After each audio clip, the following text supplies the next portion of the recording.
Esse é um vídeo para você que tá cansado de esperar em Deus, que tá cansado de ficar solteiro e por muitas vezes pensa ou pensou em desistir.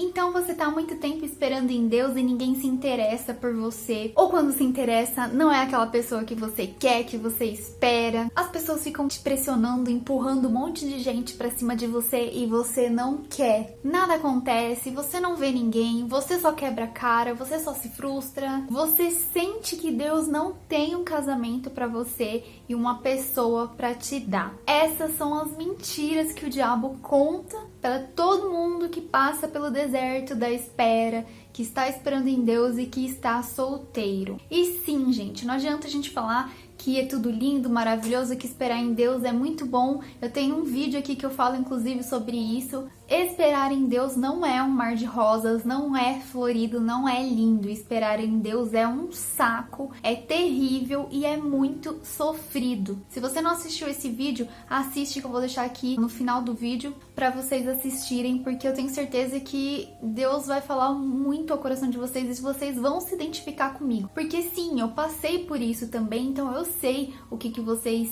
passam, o que vocês estão sentindo. Por mais difícil que seja, a gente ouve vídeos motivacionais, a gente ouve palavras de bênção, palavras de promessas de Deus, e mesmo assim, por que a gente continua desanimado? Por que a gente continua sofrendo nesse tempo de espera? É óbvio, somos seres humanos, carne e osso. A gente vai sentir dores, a gente vai sofrer, a gente vai se frustrar. No mundo tereis aflições, mas tem de bom ânimo. Eu venci o mundo, disse Jesus. Então Jesus, ele está te dizendo hoje, você vai passar por coisas ruins nesse tempo de espera enquanto você estiver solteiro. Assim como quando você se casar e tiver recebido a sua promessa, você também vai passar por coisas ruins. Em tudo nós devemos ter bom ânimo, ou seja, devemos ter fé de que é só um momento, que é passageiro e que quando passar nós vamos sair mais forte, amadurecidos e com grandes testemunhos para dar. Então é perfeitamente normal você se sentir assim, seja na sua vida sentimental ou em qualquer outra área da sua vida. Se as coisas não vão bem, não vão do jeito que a gente quer, não estão acontecendo como a gente gostaria, a gente fica triste, a gente fica frustrado, a gente vê o sucesso dos outros, a gente vê os outros sendo abençoados, e por mais que a gente fique feliz por eles, a gente fica triste por nós, porque a gente tá vendo acontecer com os outros, mas não vê acontecer com a gente. Pior ainda é quando a gente vê acontecer com pessoas que não estão plantando coisas boas, mas elas estão colhendo o que a gente gostaria de colher.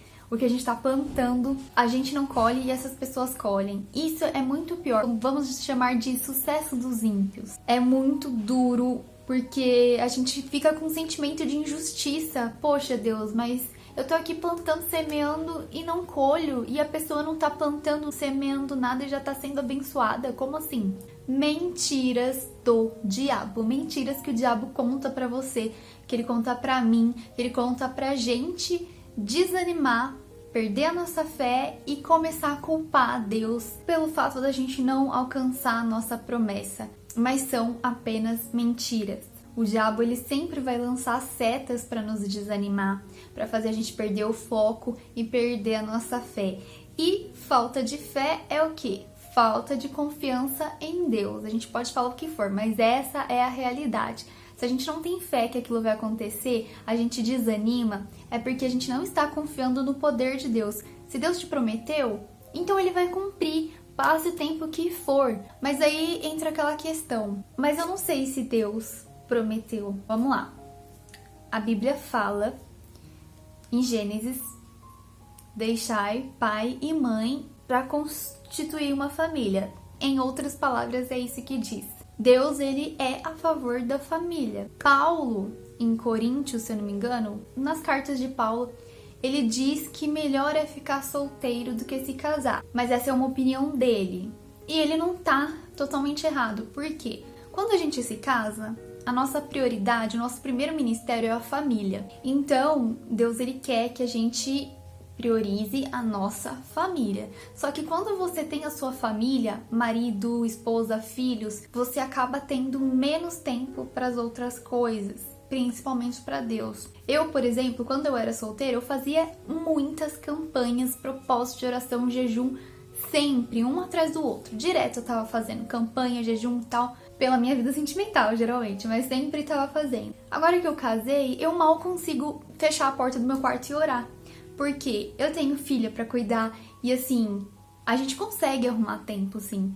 Mas é difícil porque a gente tá sempre cansado, esgotado, tem milhões de coisas pra fazer. Às vezes a gente não dá conta e tem que cuidar de casa, marido, trabalho, enfim, inúmeros compromissos que a gente tem pra fazer, pra cumprir.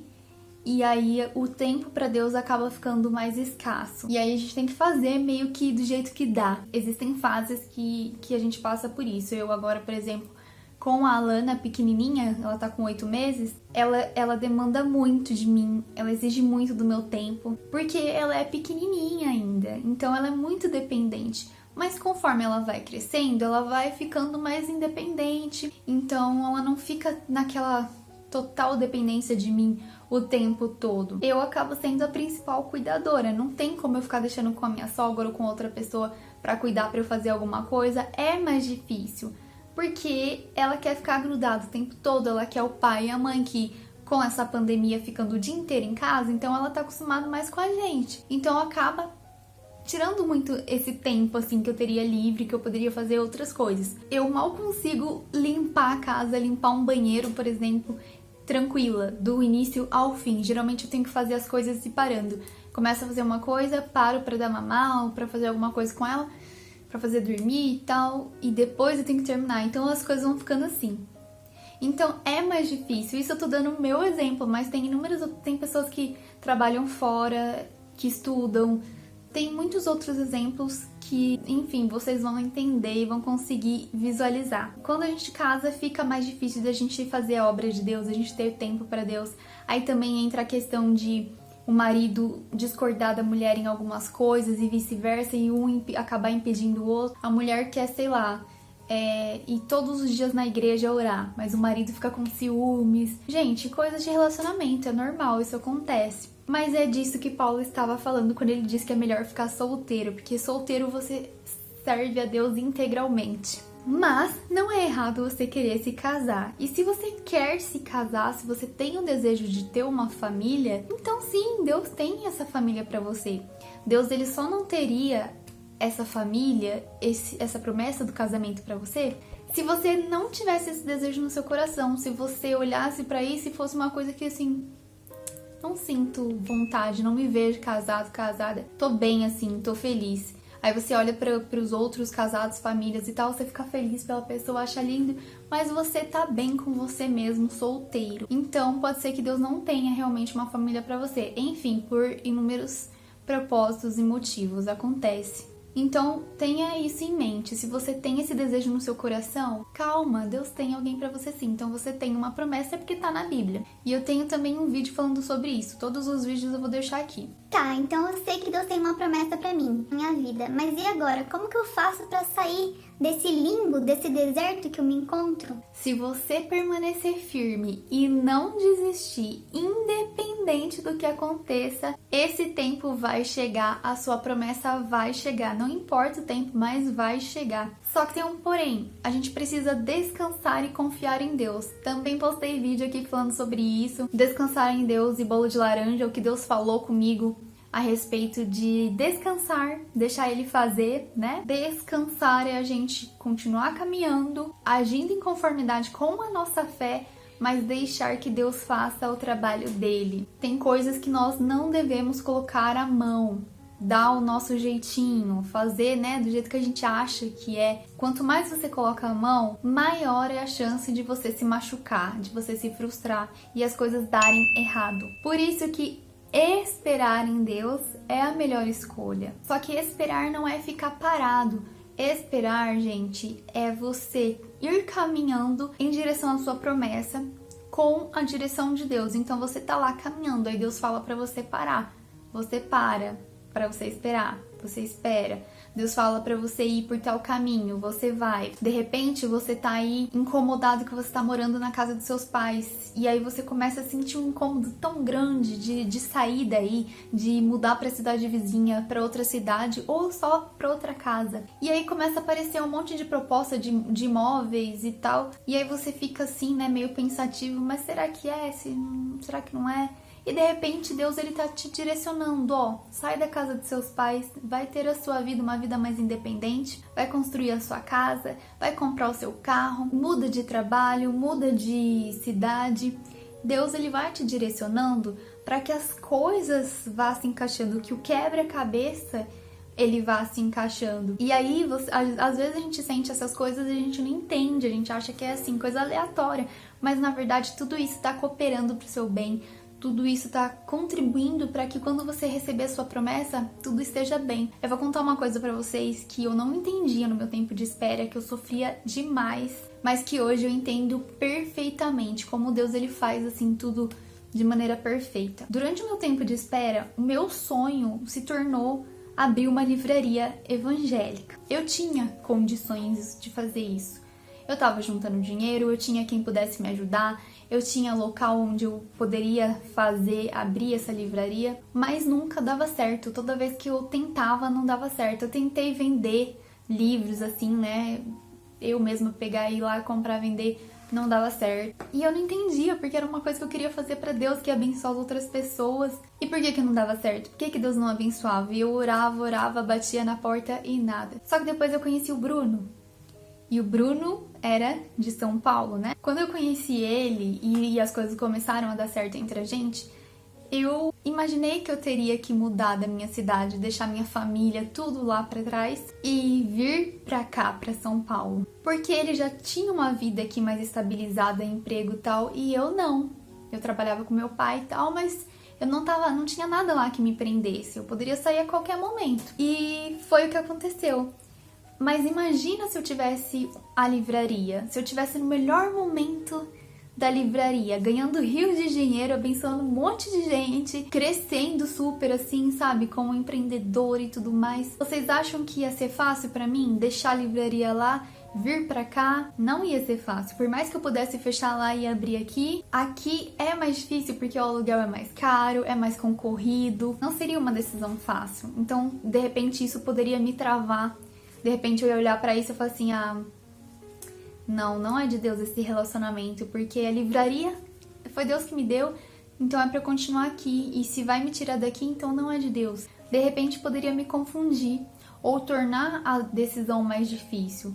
Então eu creio que Deus não permitiu por conta disso, porque Ele sabia que seria uma decisão muito difícil de eu tomar.